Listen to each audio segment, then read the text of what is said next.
couple of weeks ago, Greg Street, the game director of Riot's upcoming MMO, sat down for a very long discussion about the genre, sharing his thoughts on various aspects of MMOs, both as a player and as a developer. Now, while the interview was prefaced as not being explicitly about their upcoming game, I do think it gives us sort of a behind the scenes, a look behind the curtains at what may very well end up being some of the philosophies and directions that they take their game in. The interview was conducted by Cannon, who is a popular YouTuber that focuses on MMOs. I do believe mainly he plays Lost Ark, and he opened up the video thanking Riot for the opportunity, and then he said, "Unfortunately, there were some things that I did have to remove." And this almost certainly means that Greg said some stuff that Riot didn't want made public, either because they just didn't want to reveal certain things yet, or because they weren't set in stone and they didn't want to be held accountable for things that were discussed too early. But yes, this was like a collaborative interview. It's made very clear, not only by the introduction, but also by the pinned comment that he has under the video, that he was working with Riot here. Like, he sent it off more or less for approvals to make sure that things weren't said that weren't supposed to be said. So I guess keep that in mind as we discuss this video. And that's not to take anything away from it, because this was a pretty good video. It's why I'm making a video talking about the video. It was a doozy of a video. Even edited down, it was still a whopping 83 minutes long. Now, I don't intend to cover everything that was discussed, but I basically want to touch on a few of what I consider to be the highlights and the more interesting topics, and how they might possibly pertain to Riot's upcoming MMO. Pretty cool stuff. I want to start off though, there was a few kind of just like getting to know Greg Street, the director.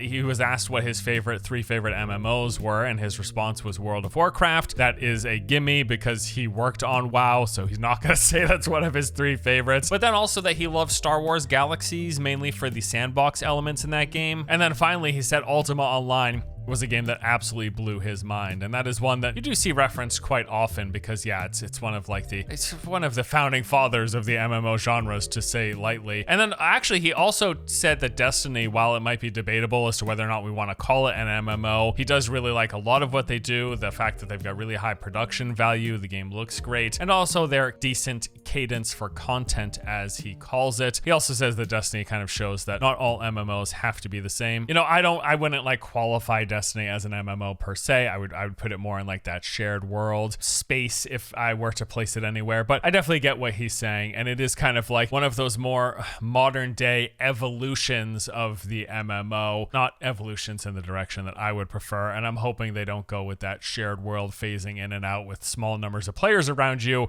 philosophy when they're working on their MMO, that Riot League MMO. The interviewer also asked about what Greg thought made, say, WoW and Final Fantasy XIV so successful compared to a lot of other MMOs. Greg's response was that budget is a big part of it. They have a lot of really good high quality stuff. Things like having specific music for certain boss fights is something he references. But then beyond that, obviously, the high budget of these games tend to lead to a lot of potential polish. It's not guaranteed that you throw money at a game and that it turns out well, but there's a lot of potential for polish when it comes to the fidelity of the game, the visuals, but also the quality of the game feel, the animations, the sound, and all the things associated with that. He also said though that the bigger budget games tend to also serve a broader audience, whereas some MMOs are PvP only. Games like Final Fantasy XIV have a lot of different ways and things that you can do, crafting, decorating, various ways to engage other than just the PvP. And I do believe that is where MMOs are most successful. You want to have a strong core of PvE content, you want to have good progression, a good leveling experience, but a good end game loop,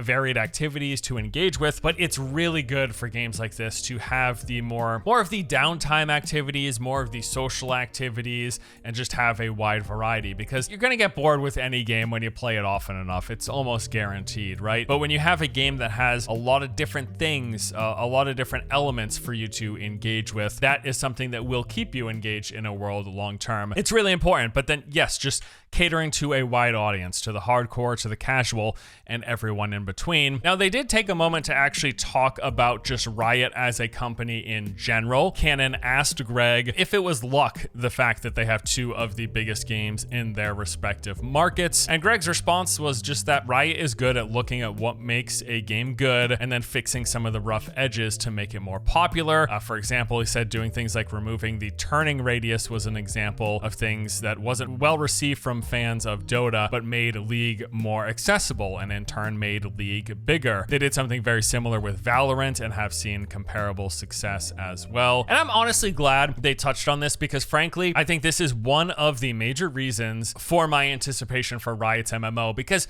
yeah, we don't know pretty much anything. There are very, very few concrete announced details, but I am very anticipating this game because it's coming from a large company with huge reserves of money to potentially fuel a highly polished, deep game with a lot of content, but mainly their track record. Not just that they have a lot of money, but their track record of making games that take formulas that are good, polish them up, and then are able to send them out to the masses to resounding success. That's what Riot, in my mind, is nowadays. It's what I associated for a very long time with Blizzard. I feel like Riot is like the modern day version of what Blizzard was some 10 or 15 or 20 years ago, depending on how far back you want to go. But yeah, I'm glad they touched on it, because I do think it is a big part of the reason there is hype and excitement behind this game that we still don't even have a name for. Okay, so now let's go into some more specifics about the MMO genre and things that Greg likes as a player, but also as a developer, and how that might tie into League's MMO. So he said that the team at Riot plays a lot of MMOs. They play a lot of Lost Ark as well, for example. He was just referencing what Cannon is really familiar with. One of the main things is he doesn't like bad combat. Lost Ark was a great example of combat he likes. He likes combat that feels impactful. If he hits something with an axe, he really wants it to have that oomph behind it, the sound cues, the knocking back of enemies, and he hates floaty combat. I wholeheartedly agree. That is my number one sticking point with most games. Sometimes I am able to overlook bad combat, but by and large, I'm only going to stick with a game and continuously enjoy it if it feels good to engage in the combat moment to moment. And again, that is one of those things that I think Riot is capable of delivering with their MMO because they've proven themselves capable of delivering good gameplay feel in the games that they've made. He then said that one of the main reasons he loves the MMO genre is his love for the dungeon experience. He likes when people can get together and have this challenge, so much so that it's actually gotten him in trouble, because if you make it too hard,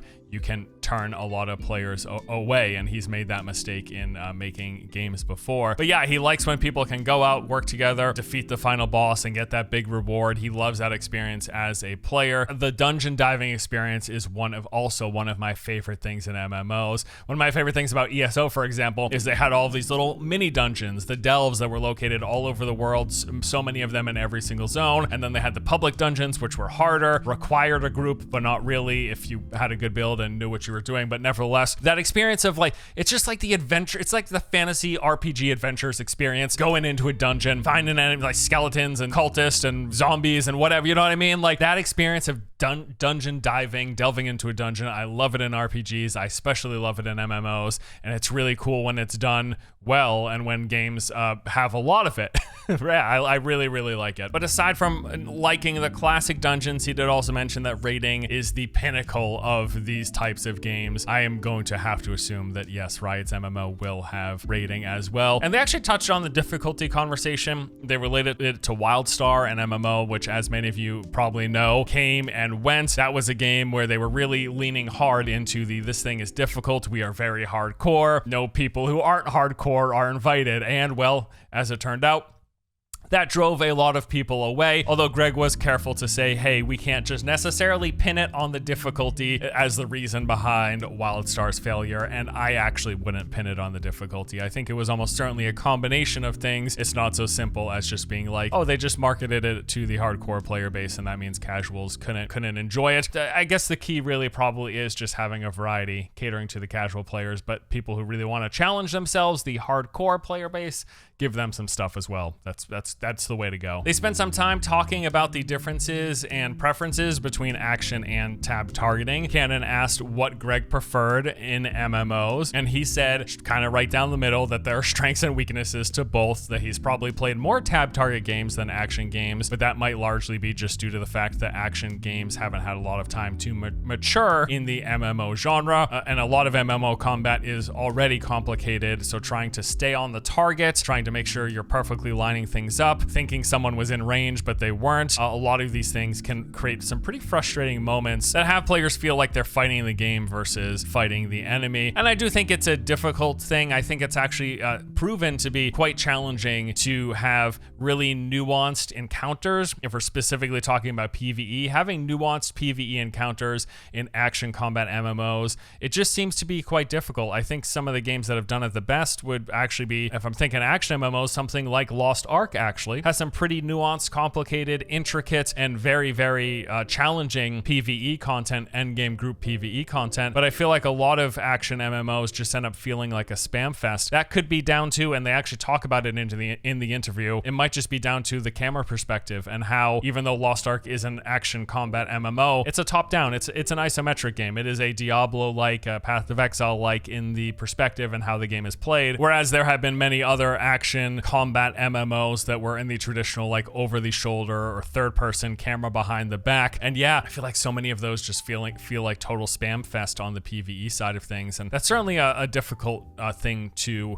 overcome quite clearly. Now, Cannon asked Greg what he enjoyed the most between the two, and Greg said that he enjoys tab targeting more, but his hope is that there is room for action combat in MMOs. He loves Dark Souls, he loves God of War, and they had very fun visceral combat, and he said that hopefully action combat in MMOs will get to that point too, but he thinks that there is a long way to go. Now, if we're gonna read into that, I don't know. I just, my gut would be that a League MMO would be action combat. I don't know why, but that's just kind of my gut instinct that they would try it. And with him saying that tab target seems to be the better form of combat currently and that action combat MMOs have a long way to go, I actually do agree for a lot of the reasons I just mentioned. I think it's just very tough to make nuanced, intricate PvE encounters with action combat for whatever reason. But I'm just wondering if he's if that is like a preemptive pat on the back when he says, hey, action combat MMOs, they got a long way to go. Just so happens 4 years down the road, they release an action combat MMO and looks like we did it right. Well, congratulations to us. But that might be, that's probably reading way too much into it. Who knows? And maybe it's possible they split the difference and go the route of, say, Guild Wars 2 or ESO, where they've got the soft lock system. So it's kind of tab target, it's kind of action, it's right down the middle. Who knows though? Completely guesswork. As with a lot of stuff with this game, at the moment, it's all completely guesswork. Moving on, they did touch a little bit on raiding and the size of raids specifically. Cannon talked about how in Lost Ark they've got 8-man raids and now 4-man raids, and games like WildStar had 40-man raids. Greg said in reference to raiding that as a player and as a designer, he loves big raids, he loves the epic feeling. There's no other experience like it. He recognizes there are problems with big raids and also that some people just want to play in small groups, and he thinks the answer is variety, and Destiny and Lost Ark are examples of games that do that well. And yes, just touching on what we talked about earlier, in a lot of ways the answer is variety. Have that hardcore, difficult, challenging, small team PvE content, and then also have the large scale stuff. It's actually one of the things that I really appreciate in WoW nowadays is that I can go into the game and I can get my gear through different means. I can go in and PvP to get high item level gear. I can go in and do 5-man challenging dungeons, or I can get a group together, form a guild with my friends and do the raid. I really do appreciate it. It is very good when games offer that general variety to give players different options to get the what we would, I guess, call pinnacle gear. Next up, they touched on one of my personal favorite aspects of this genre, but also admittedly a smaller percentage of the player base, and that is PvP. Cannon said, hey, you know what? In a lot of MMOs, the PvP population only is like 1 to 10% of the game. Do you feel like that's a problem? And Greg said, hey, you know what? 10% of your players could still be a lot of players. Great, that's a great answer. As someone who likes PvP, I appreciate that. And then he talked about the fact that they want to avoid this issue with their game of PvE tuning negatively affecting PvP and vice versa. And of course, to me, that sounds like they may very well just have separate skill balancing in Riot's MMO. And yeah, that is a great way to go, because if you have things that are way too effective, way too strong in PvE, and you have to tune them back, having that affect the PvP experience does feel really bad, especially if you are the class on the receiving end of those nerfs. But actually, speaking of PvP, we should note that that hasn't even been confirmed in Riot's MMO. They haven't said, yes, our game will have PvP, but I would be astonished if it wasn't there. I mean, come on, League of Legends, Valorant, they've got their upcoming fighting game.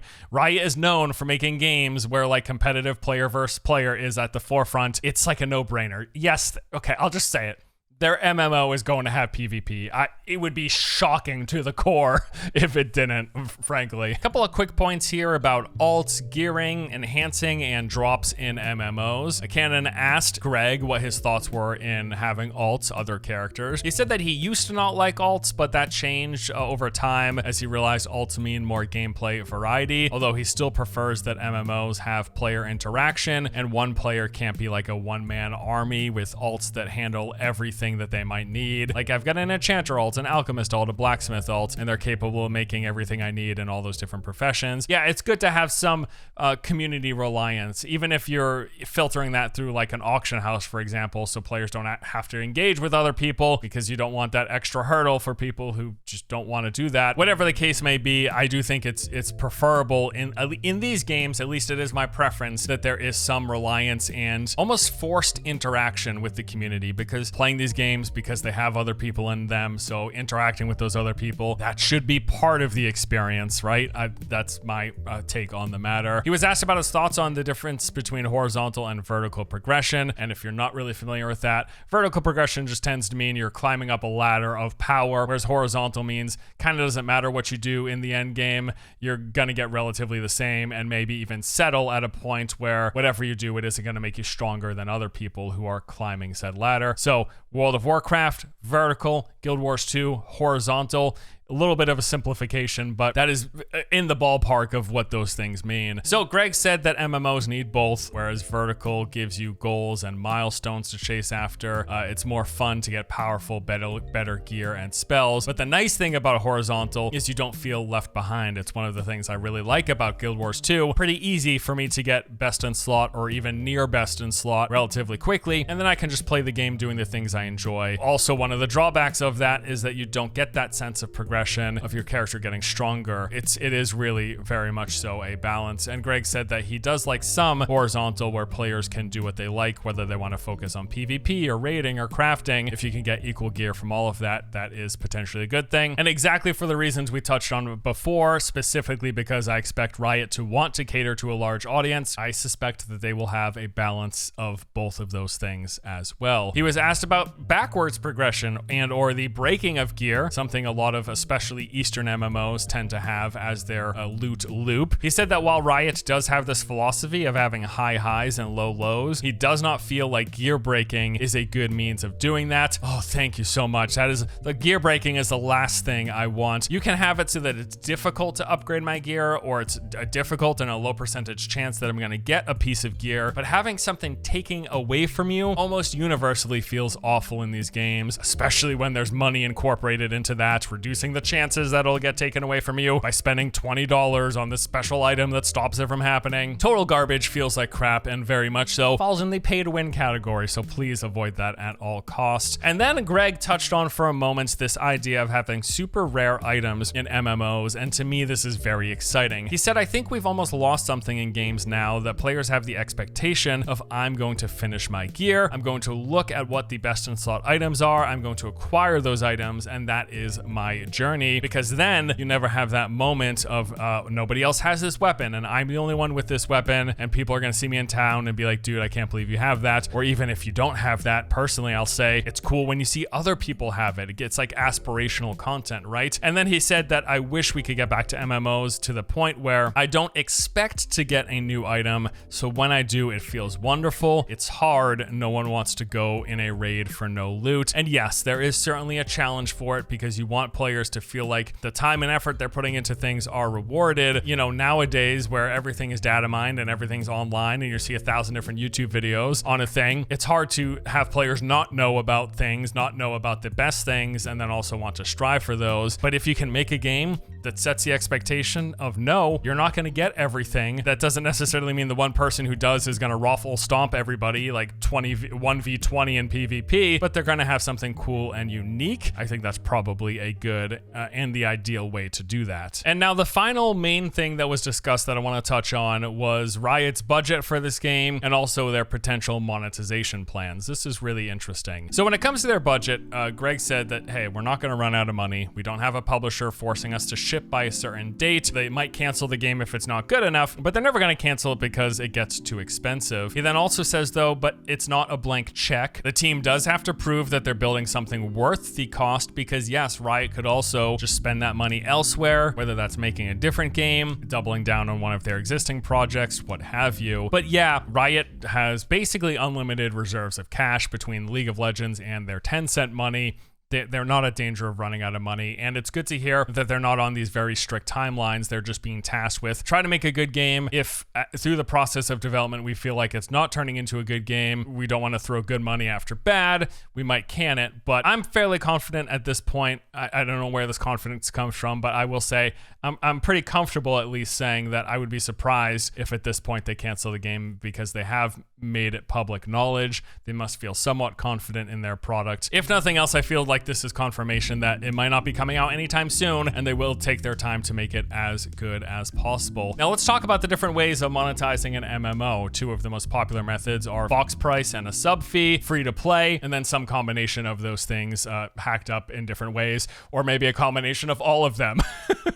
Free to play, sub, cash up, all that things. The route that a lot of the games that myself and many of you watching probably enjoy. So Greg said when it comes to the differences between sub and free to play, that both are viable. So the sub-based model might need fewer people because, not as many can afford it, but it's a very readily steady available stream of income. Generally, though, if you go free to play, you'll be doing it because you assume that most players won't spend a lot, but that will be made up for by the portion of them that do end up buying things in the cash shop or any of those other bonuses. Now, Greg did say that he's pretty comfortable with acknowledging that they will not be going pay to win or pay for power, so that's good to hear from my perspective. He says that's just not Riot's thoughts on the matter, that they want people to feel like they're welcome back to the game and that they won't be falling behind or that they can't afford to catch up. He says that Riot just wants people to enjoy the game, and free to play for cosmetics is primarily the method they've done this. Now, Cannon then asked, is it possible to support a large, successful MMO that costs a lot of money, but also wants to make money with just cosmetics? And his response was actually yes. Greg said that we've done the math, and there is a world where it works out to have a free-to-play MMO. You can have enough players that are willing to pay to fund a big game, but he said for sure that they've done the math enough that he is convinced they could launch a free-to-play MMO and possibly have it only be cosmetics. And that is a great concept, but a lot of people have been hanging on to that statement in the weeks since this interview. I would be shocked if that was the only thing. My expectation is that they will make a free-to-play game. It's a very successful formula. It's been very successful for the company, but I don't suspect they will go just cosmetics. I do assume that they're not going to go too aggressive on the pay-to-win. I'll believe him, at least. I'll take him at his word at this moment, that they won't go in that pay-to-win, pay-for-power direction, but that doesn't mean that they won't dip into the pay-for-convenience side of things. And that's also, it's one of those things where I've talked about this so much for so many different games. It's a topic that always comes up. The market is where it is right now, whether we like it or not, whether it's ideal or not, and whether or not we want to rage against. And I'll probably continue to complain about it, and it's probably going to get very repetitive and very annoying for people. It is for me as well, but I wish we lived in a world, in a timeline where how MMOs are currently monetized are not the norm, but it is the norm. It is the norm for nowadays, I expect, especially if a game is free to free-to-play, that it'll have a cash shop, it might very well have a season pass, and it'll probably have a sub as well, but it's an optional sub, like ESO's optional sub that gives you going from like 40 spots for your crafting materials, of which you will have thousands and thousands, to an unlimited bottomless bag. You know, super optional, right? Technically optional if you're gonna play the game with any regularity, not really optional. But I guess also, if you're gonna play the game with any regularity, maybe it's okay that you're spending a little bit of money for that entertainment. But although for ESO's case, you already had to buy the game and the expansions and stuff, right? That's still the case. It is a round and round and round conversation. We're never gonna go backwards. I don't suspect that'll happen. At this point, the best that I hope for is that companies don't go so aggressive that it impedes with the gameplay experience. That'll differ from person to person. For me, there are still MMOs that manage to split that difference. Many of them. It is my favorite genre, and as much as I would love to, I can't really change the fact that that this is how monetization goes. To put a bow on it, League of Legends, whatever, the Riot MMO, almost certainly going to be free to play. They're definitely going to sell cosmetics. I'm hoping that they live up to not doing the pay for power, but they'll probably also do pay for convenience. I have that expectation for many, many games. There are some companies who I assume will push harder in the pay for power convenience direction, but I don't suspect Riot will. We'll have to wait and see, though, in 4 or 5 years and whenever this game comes out. And that is pretty much it. That is a major recap of that interview. It was a very long interview. Even this recap is shaping up to be quite long. It was interesting, though. A lot of tidbits of information. Again, while we can't say for certain that any of this is directly applicable to Riot's upcoming MMO, I think it's fair to assume that the game director of the game, a lot of his preferences, especially when he says, and a lot of this that we touched on today, seem to be focused around his philosophy as a game developer, as someone creating games. They kept it super hypothetical. They didn't want to lock into any specifics about the game that they still don't even have a name for, but there's a good chance some, if not most of this stuff ends up translating into their game. But of course, things are constantly shifting, changing, and we won't know for sure until it comes out, which 5 years from now, if I were to guess, something like that. Anywho, that does it for me today. I'm gonna keep tabs on this game. Anytime I think there's enough information to cover it in a video, I'll be sure to do that here, so stay tuned for that. But that does it for me today. Thank you as always for watching. Hope you guys enjoy it. See you next time. Take it easy.